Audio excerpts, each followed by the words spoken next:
In today's video, I'm going to teach you how to install Netmirror app on laptop, Windows and Mac legal method.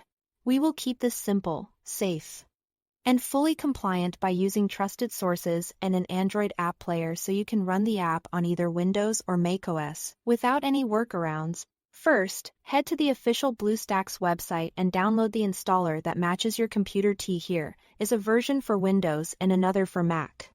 BlueStacks is a widely used Android app player that creates a virtual Android environment on your laptop, which is exactly what we need. Once the download finishes, open the installer and follow the on-screen prompts. The default options are fine for most users.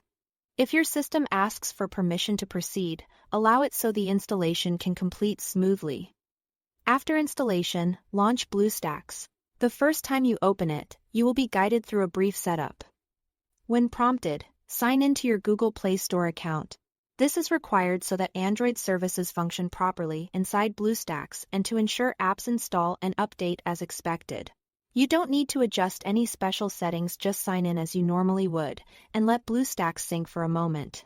With BlueStacks open, use the built-in browser inside the app player. In the browser's address bar, type netmirror.app and go directly to the official Netmirror website. This keeps the process legitimate and helps you avoid outdated or modified files on the site. Look for the download button for the application file. Click to download. BlueStacks typically detects Android installation files automatically. When it does, you'll see an option to install. Confirm the installation and let it run.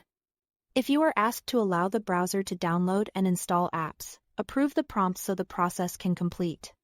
Once the installation finishes, you'll see the Netmirror icon appear on your BlueStacks home screen.